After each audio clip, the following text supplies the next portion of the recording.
Saudara yang terkasih di dalam Tuhan Yesus Kristus, ada banyak hal yang terjadi di muka bumi ini yang di luar kemampuan kita.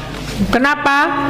Karena kadang kita tidak tahu apa yang terjadi hari ini, sejam lagi, bahkan 10 menit lagi kita tidak tahu apa yang terjadi. Tetapi ketika kita serahkan semuanya kepada Tuhan, Tuhan akan menyertai kita asal kita percaya, asal kita serahkan pada Tuhan. Amin. Saudara, sebelum saya masuk di dalam suatu firman Tuhan, saya akan memberi kesaksian, dan kesaksian saya ini di luar kemampuan manusia. Saya akan bersaksi di mana kali ini kita bergumul dengan suatu magic yang kita tidak ketahui seberapa tingkat dan peringkatnya. Karena saya memang juga tidak ada persiapan apapun, yang saya punya adalah puasa dan percaya. Ya, dan saya tidak tahu kalau itu adalah peperangan hari itu. Jadi kita ini berdoa, saudara, mendoakan. Kita seringkali mendoakan, saudara, mendoakan suatu tempat, kita doakan, ya. Kalau Tuhan gerakkan di suatu ini rumah, kita doakan. Kalau kita doakan anak, kita doakan. Jadi kalau Tuhan suruh doakan, ya kita doakan. Dan saat itu Tuhan izinkan untuk didoakan. Pada waktu kita doakan, saudara, tiba-tiba saya melihat dalam penglihatan ada burung gagak yang warnanya putih. Burung gagak ini harusnya hitam toh. Dalam logika saya berpikir secara manusia sampai elek kasarannya, karena saya terfokus, kok saya burung gagak hitam tuh, mungkin aku ini salah lihat. Kalau saya buka mata kan tidak boleh, karena kita masuk dunia roh. Kalau Tuhan suruh pejam, ya saya pejam. Kalau Tuhan suruh buka, buka. Jadi doa itu yang menuntun Tuhan, bukan karpe dewek. Kalau contoh aja, ada orang yang kesurupan, orang doa harus tutup mata, Bu. Ya kalau orangnya benar, sudah.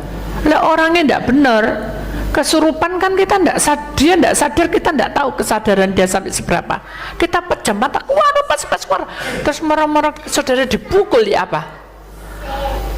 Nah, jadi kalau doa itu tanya sama Tuhan. Dan pada waktu itu juga saya bertanya, Tuhan kok ada sih burung gagak putih, harusnya kan hitam. Tapi malaikat Tuhan turun dan dia berbisik, sudah, jangan banyak bertanya. Oh ya Tuhan, saya ambil nafas, karena saya juga logikanya kan burung gagak itu ya mana-mana itu yo hitam toh, saudara, ya welek itu ya.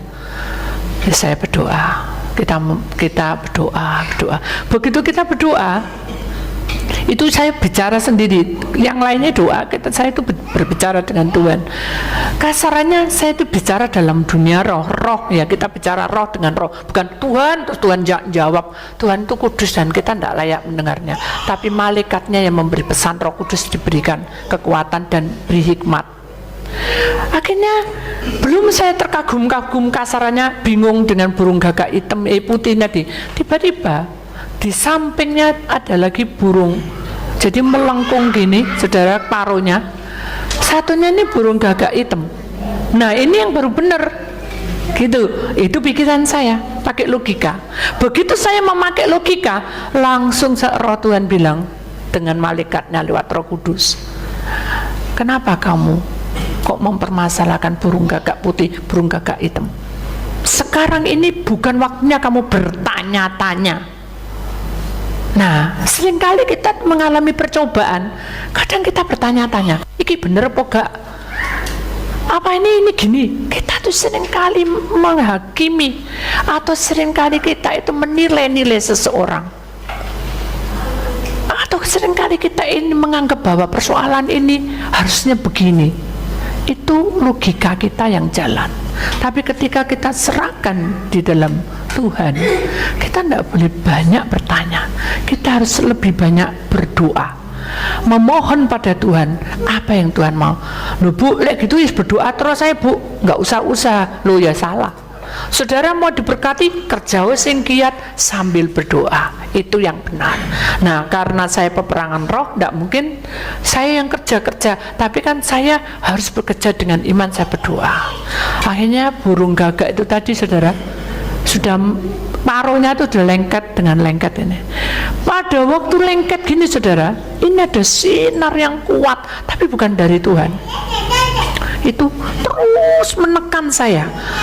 Saya tidak kaget. Pas itu roh yang bukan dari Tuhan. Karena roh dari Tuhan itu tidak pernah menyerang kita. Dengarkan. Kalau roh dari Tuhan itu adalah lemah lembut, tidak aneh-aneh, dan tidak yang nyeleneh. Yang nyeleneh. Tidak ada persyaratan apapun. Jadi kalau kita ikut Tuhan, itu adalah adem, ayem, damai, tentram, sukacita. Itu yang Tuhan miliki. Tetapi kalau iblis miliki, saudara, itu membebani kita sehingga kita itu bertanya-tanya. Nah, perkara-perkara yang seperti itu harus dijauhi. Karena saya bertanya-tanya harus dijauhi.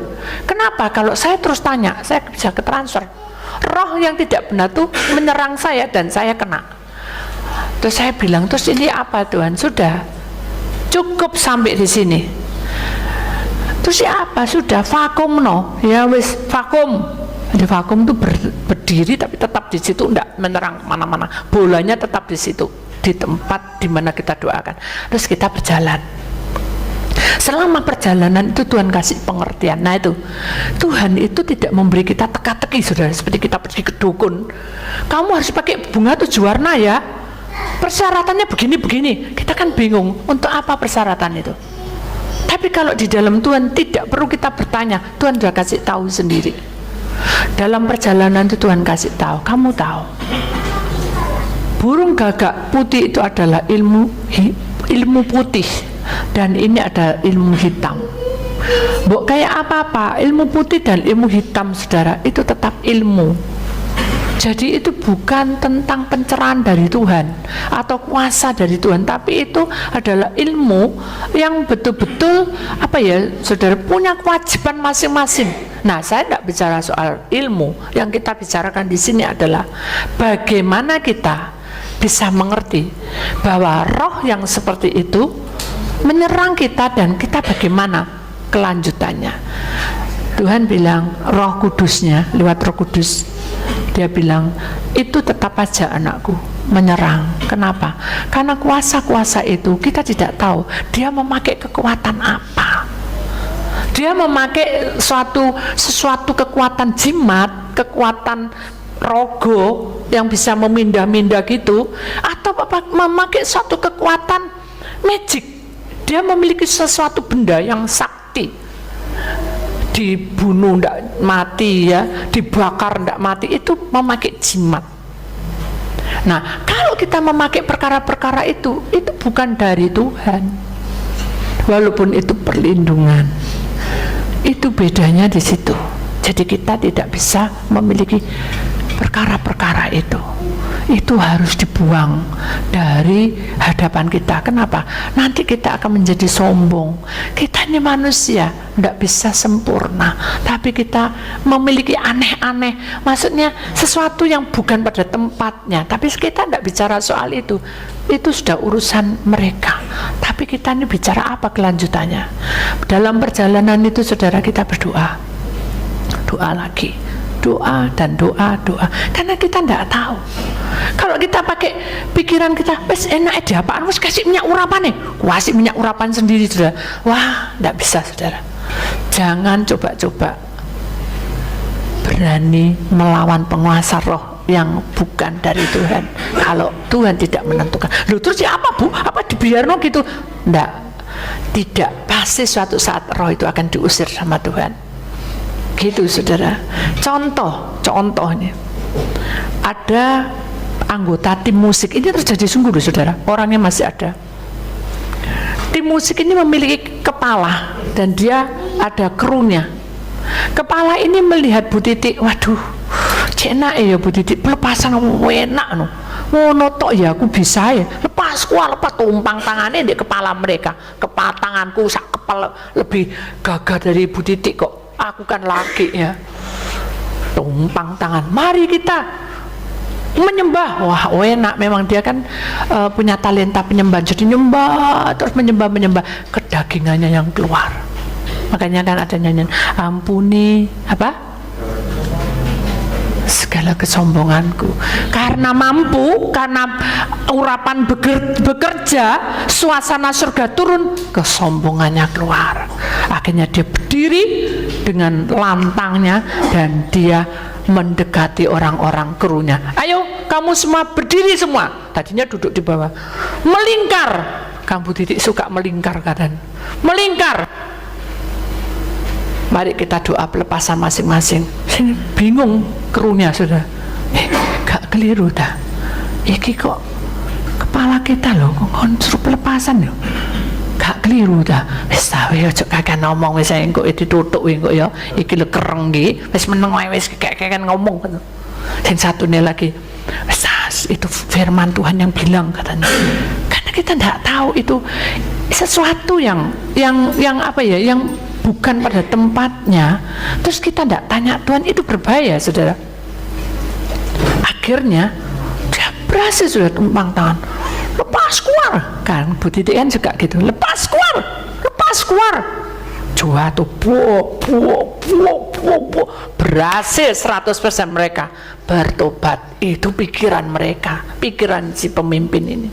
Sudah begitu dia sudah pulang saudara, hari pertama dia mimpi girap-girap, inget bahasa semua. Istrinya bingung, Pak, kamu kenapa hari ini? Bukankah kamu itu apa namanya tadi sudah menyembah toh? Iya, tak tahu. Kamu sudah berdoa? Sudah. Pakai minyak urapan? Sudah. Pakai darah Tuhan Yesus? Sudah. Baca firman? Sudah semua. Apa yang keliru? Dia garuk-garuk kepala. Nah, istrinya tidak tahu kalau hari itu dia suaminya pelepasan, ngadak pelepasan karpet dewek. Selang hari kedua begitu juga, ketika begitu juga sampai 1 bulan tidak bisa tidur. Ini cowong menyembah, memuji Tuhan, kemeringet, mau pingsan di tempatnya belakang layar. Dah minum obat, dia tidak pernah puasa. Wah, harus dikuat-kuat no. Akhirnya dia terus jalan dengan waktu itu tidak kuat sudah. Siapa kuat? Tidak pernah tidur, mimpi dikejar-kejar sesuatu. Akhirnya suatu malam jam 2:30 dia telepon istrinya. Suaminya gengsi. Ojo dia pun Bu Titik di sini katanya gitu. Kan aku bisa pelepasan. Akhirnya dia bilang istrinya, suamiku lo kena apa? Lo kenapa? Nggak tahu, kok rasanya kok ada yang ganggu gitu. Akhirnya kita berdoa. Pada waktu mau pejam mata, Roh Tuhan saya bilang, anakku, jangan disi kerso, ya, jangan mendahului kehendakku. Yang aku mau, rendahkan hatimu dan ikutlah aku. Tapi dia melanggar janjinya. Oh iya dah Tuhan, apa itu Tuhan? Kelihatan, disingkapkan saudara yang tersembunyi. Baru pejam mata, ular itu saudara hitam besar di kepala dia. Wih, lagi bergejolak, melilit seluruh tubuhnya sampai ke sini. Pasti dia sesak karena ini dililit saudara. Akhirnya saya berdoa, Tuhan tunjukin ada ular sesak, baru dia girap-girap. Tahu girap-girap, teriak-teriak, benar-benar ada ular keluar aku. Jadi kayak orang histeris gitu saudara. Padahal dia pelayan Tuhan. Akhirnya saya bengong, kenapa ya kok bisa kayak gitu tuh? Menyembah bagus, orang bilang sampai nangis-nangis menyembah itu talenta dia sudah. Tapi kenapa kok bisa kemasukan ular gitu?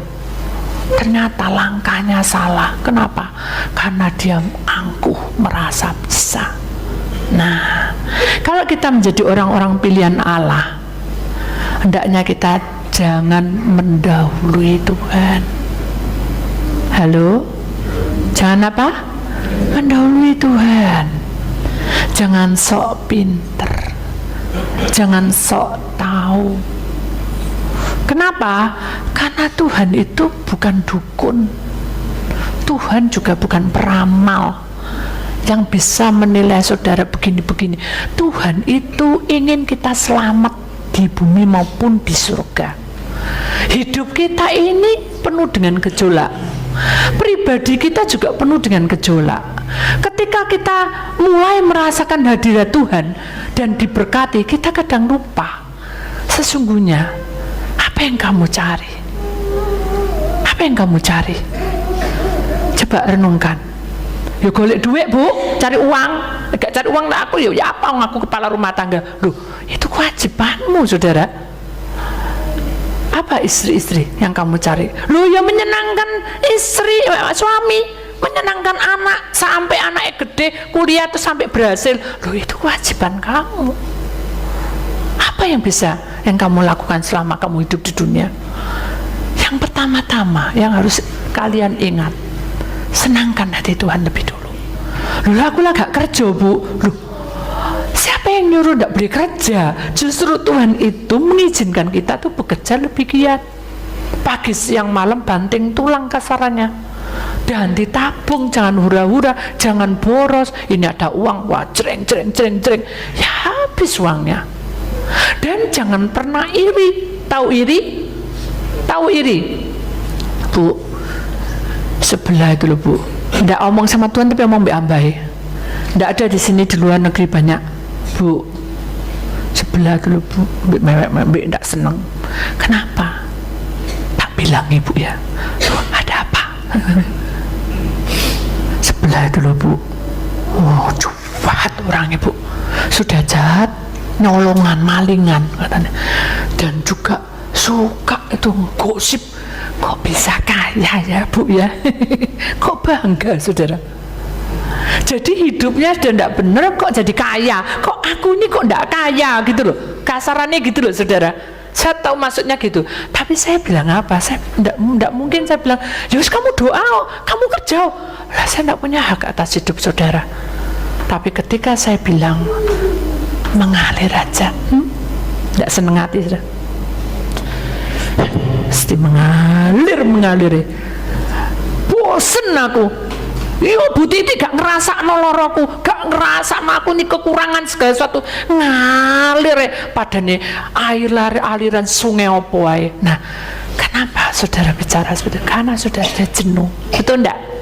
Ketika masalah itu bertubi-tubi hidup kita bisa senyum?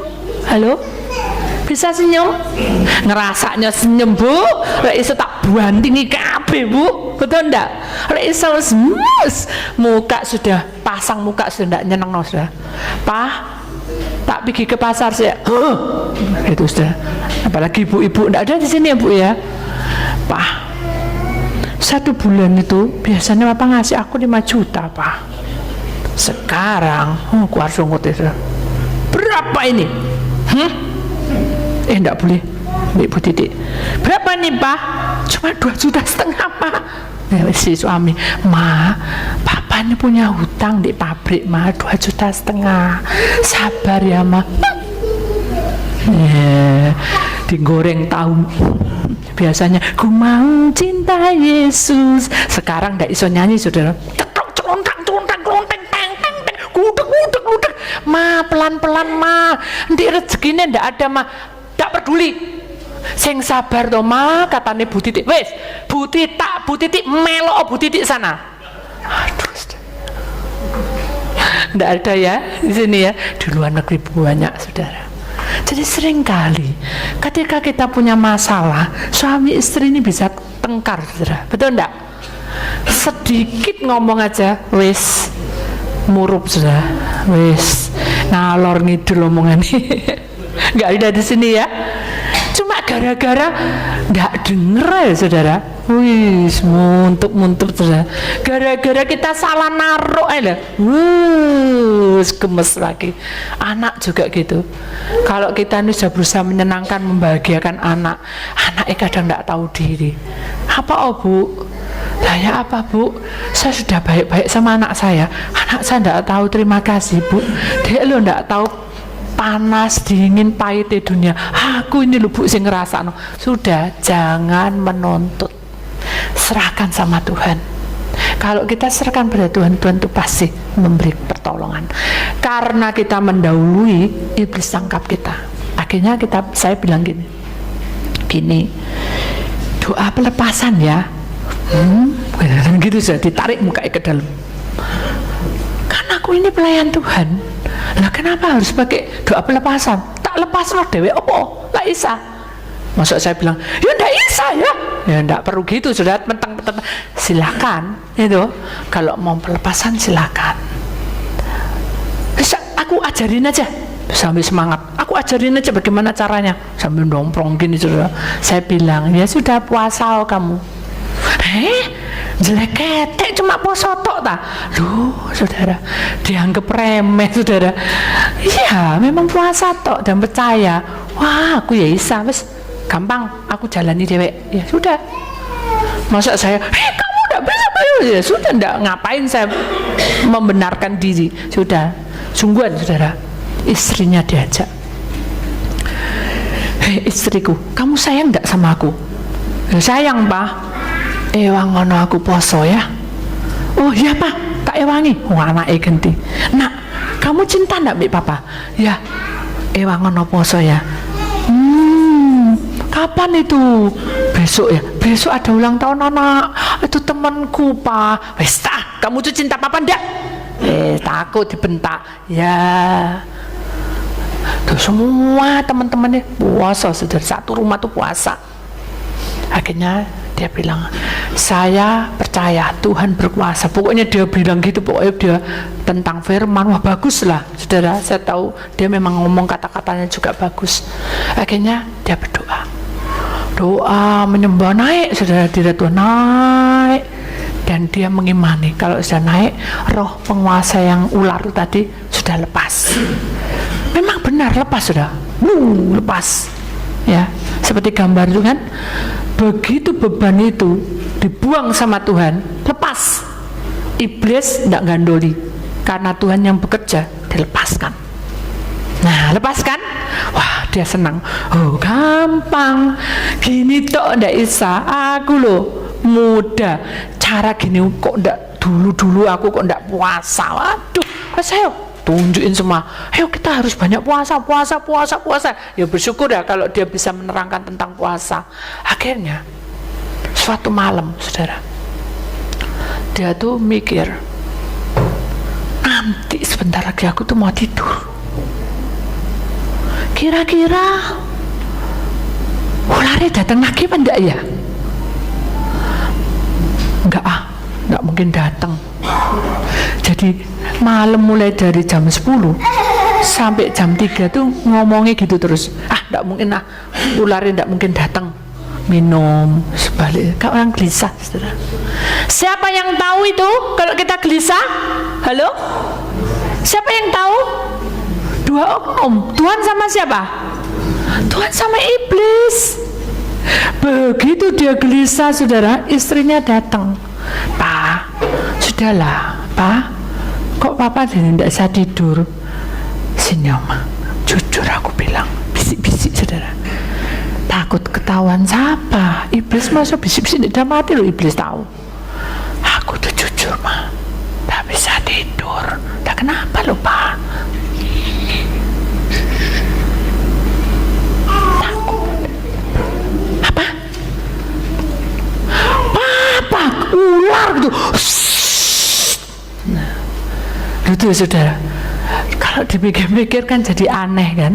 Kenapa? Karena kita tidak mengutamakan Tuhan. Jadi saudara, mulai sekarang perkaramu, masalahmu, bebanmu, jangan ragu menyerahkan pada Tuhan. Amin. Kalau sudah menyerahkan, jangan dipikir lagi. Amin. Seperti orang tadi, begitu dilepaskan, tapi saya mikir ularnya ada enggak, ularnya datang apa enggak. Begitu kita punya masalah ini terus dipikiri, nah akhirnya tidak membawa keselamatan, malah iblis menjerumuskan. Nah benar, padahal sudah jam 3:30, jam 3 lebih Bu. Dia pikir kalau sudah matahari terbit setannya gak ada. Nah akhirnya dia tidur. pules sambil membawa Alkitab, satunya membawa minyak urapan.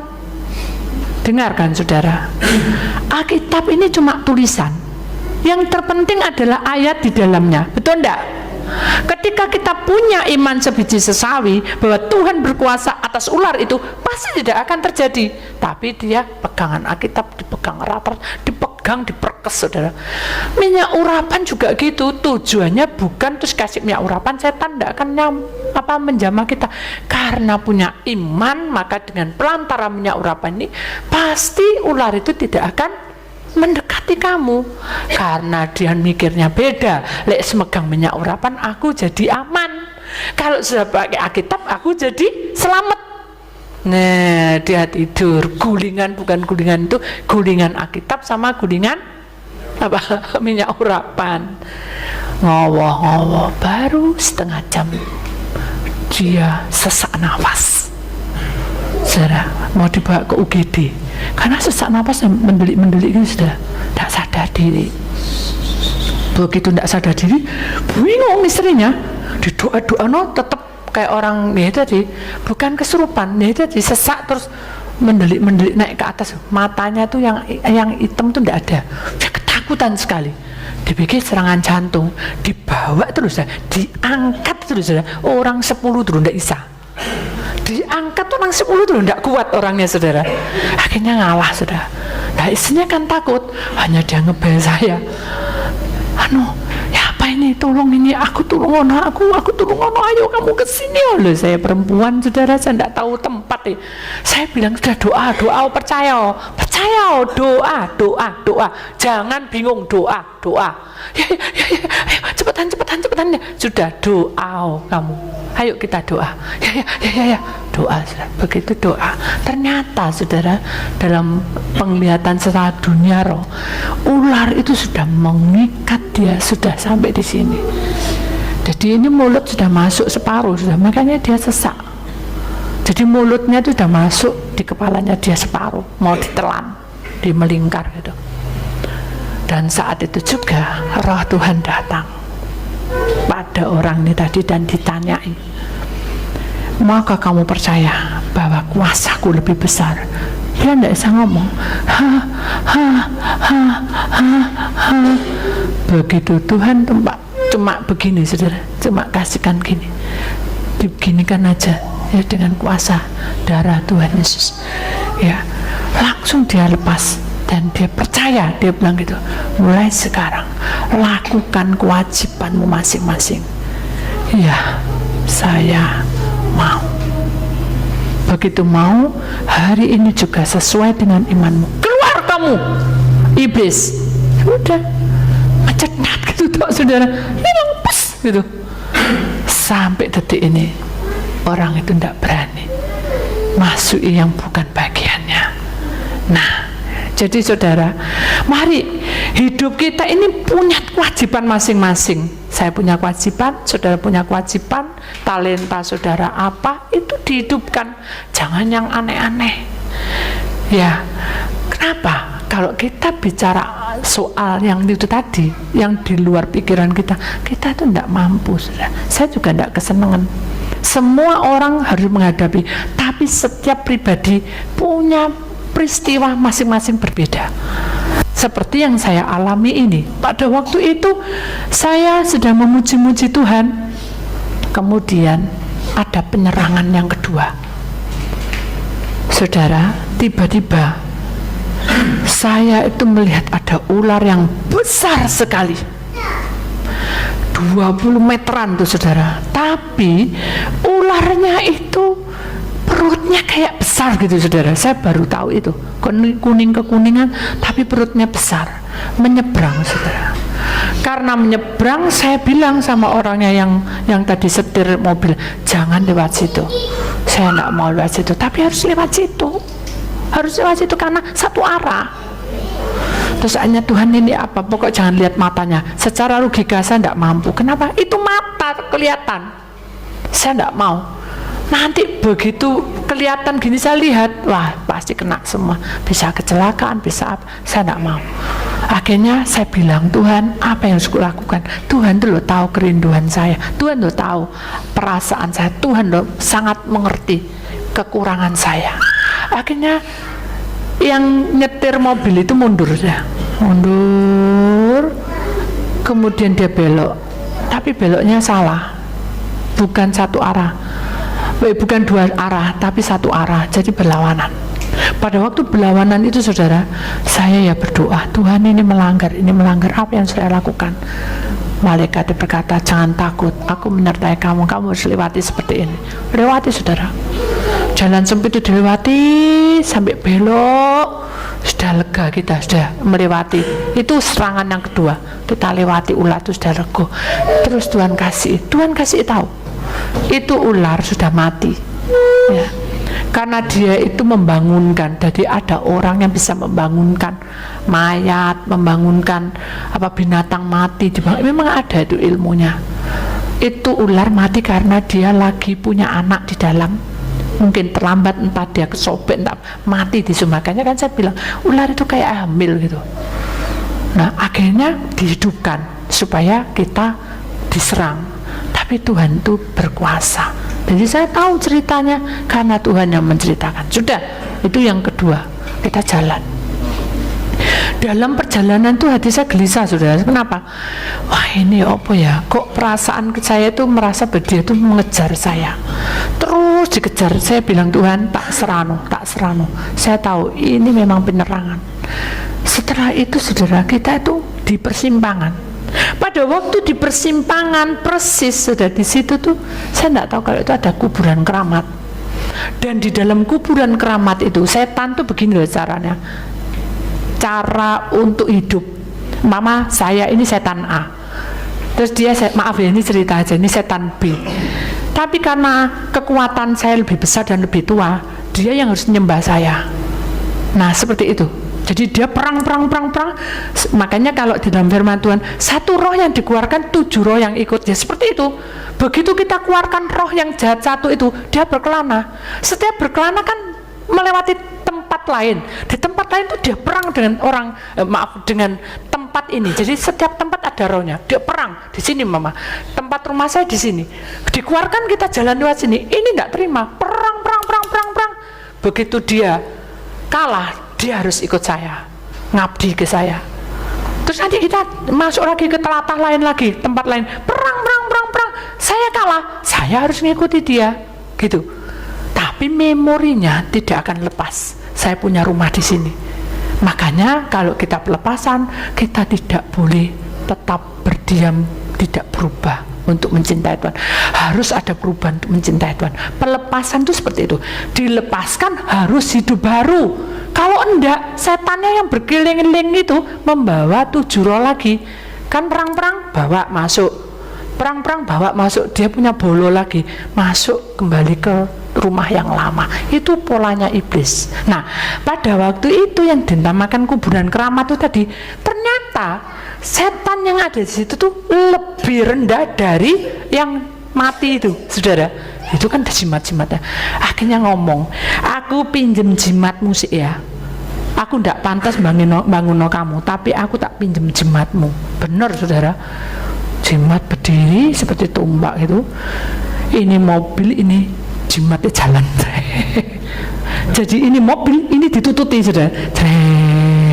Tapi kita sudah berdoa dengan kuasa Tuhan, para malaikatnya menjagai. Makanya kalau kita berdoa di satu tempat kan kita minta, tempat ini Tuhan, rumah ini kita pakai minyak pengurapan, tempat ini dibentengi, ya seperti itu. Kuasa yang tidak benar tidak bisa masuk.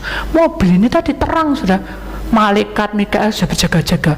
Jadi ini panah, bayangin. Saya tidak mau cerita. Kalau saya cerita, ini nanti yang nyetir saya gugup, nobrok, karena dia gugupan. Hewan ini sampai gitu. Saya terangkan, enggak, diam aja. Aduh, kok lurus ya. Aduh Tuhan, ini apa? Tuhan jawab, kalau ini sudah di tengkongan, nanti panah itu enggak akan bisa menggok. Jadi panah itu memang lurus terus, enggak bisa belok. Ya aduh Tuhan, mana tengkongannya mana? Duh lurus lama. Aduh kok enggak tutup ini dalam hati saya itu secara logika, aduh Tuhan, tapi Tuhan bilang tidak boleh seperti itu.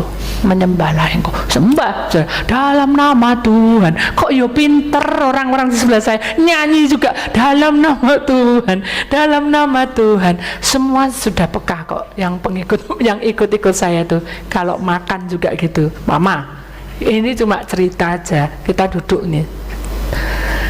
Mesti saya dulu, Bu Titi mau duduk di mana? Saya duduk di sini, mereka di sana pindah di sini semua, saudara. Kalau nanti saya makan, saya tidak makan nih, semua tidak makan. Gitu. Mereka sudah peka, mereka sudah tahu pasti ada rohnya. Gitu.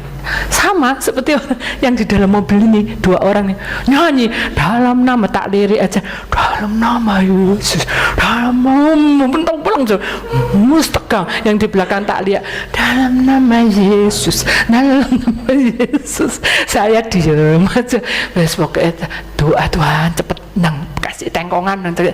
Waduh, sudah wow, ini puana terus, ini mepet sudah, dapur jauh seberapa meter, sudah deket mau mencium serut gini, sudah aduh hancur sudah saudara kita. Terus gini, begitu ada tengkongan, sudah ada di tengkongan, nyanyinya mungkin setengah jam lebih, sudah bisa 1 jam itu. Begitu di tengkongan gini, panahnya jalan, lego ya. Oh, puji Tuhan, sudah keluarin tangannya, kita lewati. Mari, Tuhan ingin kita tuh menjadi pemenang, tapi kita harus tahu kewajiban kita masing-masing. Amin. Kalau saudara sebagai seorang bapak harus bertanggung jawab atas kehidupan bapak sebagai pekerja, sebagai orang tua. Jangan ngawur. Ibu juga gitu. Kenapa? Ya ini tadi contohnya. Kita tidak tahu penyerangan itu tiba-tiba. Kita tidak tahu. Mari kita lanjutkan. Kita akan buka ayatnya, saudara. Kita perhatikan ayatnya. Lukas. Kita perhatikan baik-baik di situ. Lukas pasal 6 ayat 10. Sudah ada yang mau membacakan? Lukas pasal 6 ayat 10. Saya bacakan ya. Sesudah itu ia memandang keliling kepada mereka semua, lalu berkata kepada orang sakit itu, ulurkanlah tanganmu. Orang itu berbuat demikian dan sembuhlah tangannya. Ini tanda penyertaan Tuhan. Ketika orang ini sakit sudah bertahun-tahun, sejak lahir, saudara, maka pada waktu Tuhan datang dan dia berkata, apa yang kamu cari? Dan dia berkata, aku mau bertemu dengan Yesus, aku mau minta kesembuhan. Lalu ulurkanlah tanganmu. Dan pada saat diulurkannya, maka tangan Tuhan menjamahnya. Saudara, sungguh indah Lukas 6 ayat 10 ini untuk kita semua. Tuhan itu selalu menanti uluran tanganmu. Mengapa? Kok enggak dia yang mengulur dulu? Karena dia pengen tahu iman kita. Dia pengen tahu kesetiaanmu sampai di mana. Ketika kamu bilang, saudara cinta Tuhan, ya saya cinta Tuhan, ayo kita sembah, kita bisa nangis, bisa memuji Tuhan, bisa bersorak-sorai tempat ini. Tapi begitu pulang, geletak. Apa yang digeletak no? Alkitab. Nyanyian iki terus saya bosen aku. Geremeng saudara. Pak, Bu gitu tak Pak? Mau makan dah? Wis gak mangan-manganan yo. Eling utangnya akesean. Aduh, tadi mau muji-muji Tuhan loh. Penyembah muji, wah bersemangat. Loh pulang kok nglembosi saudara. Lemes lagi, depresi lagi. Jangan saudara. Ayo sekarang ini gerakan imanmu untuk percaya. Semua persoalanmu Tuhan pasti ikut campur tangan. Dia membela kamu, dia menguatkan kamu, dia tidak pernah membiarkan kamu, dia membuka semua yang terselubung. Itu perkara kecil. Satu ketika kemarin kan saya ada di Palangkaraya, Saya tuh makan jagung, jagungnya kok manis pol ya. Nggak mungkin saya bilang, Bu saya minta Bu. Saya diem aja. Hanya orangnya bilang, maukah Bu dibawakan? Oh ya. Ya enggak ya. Saya bilang, ya enggak usah repot-repot. Loh, perkara kecil loh saudara, Tuhan tuh tahu. Contoh lagi, itu jagung ya, karena kan kita makan, oh kok manis ya, oh Bu Titik minta, oh Bu Titik seneng tak kasih, biasa gitu.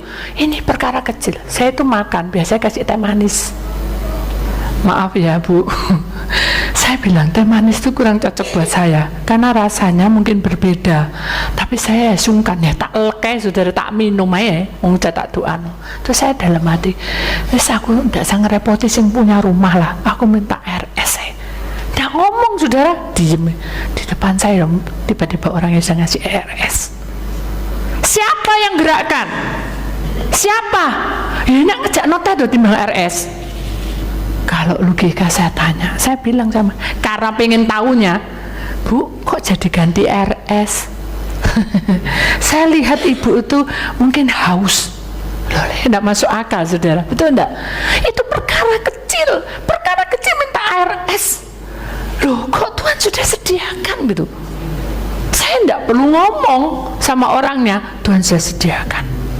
Besoknya dikasih RS, besok mau pulang saudara dikasih teh saudara.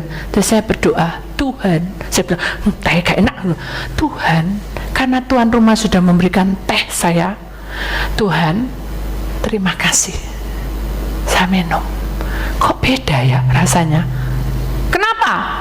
Ketika kita doakan pasti enak. Amin. Ketika kita percaya, itu yang tidak enak menjadi enak. Kenapa? Karena Tuhan beserta kita. Bukan dibayang no, saudara. Saya masih kecil, umur 12 tahun. Pa, ini kan ulang tahunnya Meme, Ma. Saya tuh suka manja saudara, sama mama. Beliin no durian, Ma. Enggak yuk, durian mahal. Kayak gitu. Ma, enggak minta apa-apa kok, waiternya enggak usah wis, pengen durian, kan suka durian, maksud enggak ngesak anak sing sedang ulang tahun, enggak gitu loh ya, enggak, pergi sudah. Akhirnya saudara, karena cintai mama saudara ya, dia beli pisangan murah saudara. Nih durianmu. Pisang mah, bayangkan itu durian. Loh, saudara juga jangan gitu, ini teh bayangkan ini enak. Tidak boleh saudara, itu berhalusinasi. Tuhan tidak izinkan itu. Ya, jadi kalau saya menderita, bayangkan kita itu ada di mana. Tidak boleh. Ketika kita menderita, kita menikmati penderitaan itu dengan bersyukur. Amin. Tidak boleh bayang sing aneh-aneh saudara. Ya, karena itu berbahaya. Itu adalah alam roh, di mana kita akan bisa masuk ke tempat yang tidak kita sukai. Mari kita masuk lagi ke dalam firman Tuhan selanjutnya. Kita lihat di dalam Imamat 23 ayat 40. Pada hari yang pertama, kamu harus mengambil buah-buah dari pohon-pohon yang elok. Nah, mengapa di sini dikatakan kamu harus mengambil buah pohon elok? Pohon elok itu bukan namanya pohon elok, tapi pohon itu yang berguna. Maksudnya elok di sini. Satu, pelepah-pelepah pohon korma. Sudah lihat pohon korma yang merah itu? Ya, pelepah-pelepah pohon korma itu ditandakan tentang itu loh, pelepahnya kayak gitu, buahnya tuh loh kayak gitu, manis alami, tidak pakai apa-apa. Kalau sudah tua saudara, Tuhan ingin hidup kita itu seperti pelepah pohon kurma. Walaupun kita banyak penderitaan, hidup kita selalu manis. Tahu manis? Senyum. Uang tidak ada uang, senyum. Bukan pepatah dunia bilang kumpul gak kumpul pokoknya seneng. Bukan itu loh saudara, beda. Tapi ini walaupun kita menderita tetap senyum. Walaupun kita ini soro hidupnya tetap sukacita. Tidak boleh mengeluh, ngomel-ngomel, ngutuk-ngutuk orang, tidak suka sama si anda, boleh saudara. Kenapa? Kita tidak akan menjadi pelepah-pelepah pohon kurma. Lihat pelepah pohon kurma itu kecil, tapi buah ini buah cek, buahnya kayak gitu, berbuah lebat, manis pada waktunya. Siapa yang mau seperti itu? Pasti kita akan angkat tangan, saya Bu, betul enggak? Siapa yang mau diberkati kayak gitu? Saya Bu. Kalau begitu, jadilah kamu pelepah pohon kurma, di mana kamu harus kuat menghadapi masalah. Amin. Petani yang tangguh menghadapi semua persoalannya, dia akan panen dengan hasilnya. Demikian juga hidup kita. Ketika kita hidup di dunia, kita kuat menjadi pelepah kurma yang kuat, walaupun kecil tidak berdaya, Tuhan akan jadikan buahnya banyak seperti itu. Lalu kita lihat di sini ranting-ranting dari pohon-pohon yang rimbun. Apa itu?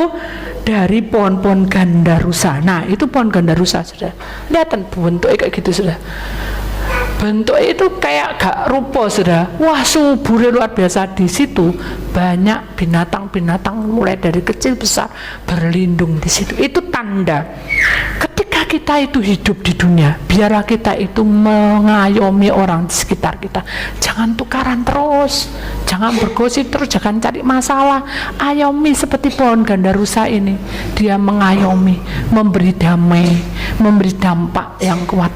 Senang kalau ada dia, senang kalau ada kita, karena kita sukacita terus. Kemudian kita lihat lagi ranting-ranting dari pohon-pohon yang rimbun. Dan kamu harus bersukaria di hadapan Tuhan Allahmu 7 hari lamanya. Mengapa kok 7 hari? Ya, Senin seneng, Selasa sukacita, Rabu bersyukur, Kamis memuji Tuhan, Jumat dengan sukacitanya dengan melompat-lompat, Sabtu mensyukuri walaupun dengan tetesan air mata karena kita tidak punya apa-apa, Minggu bersorak-sorai kemenangan untuk kita. Amin. Kenapa? Karena Tuhan itu menghitung hari-hari kita sampai rambutmu memutih. Dia hitung-hitung hari kita, kesetiaan kita. Mari kita mengimani, saudara. Kenapa? Kita akan lihat lanjutnya. Tuhan Yesus selalu memberkati kita. Lihatlah kupu-kupu ini. Kita mengalami proses seperti kupu-kupu. Hendaknya kita tenang dulu menghadapi masalah. Amin. Jadi jangan bergejolak, jangan salah langkah, jangan seenaknya sendiri, jangan menganggap aku dinginekno. Jangan, serahkan semua pada Tuhan karena Dia empunya hidup kita. Amin.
Thank you.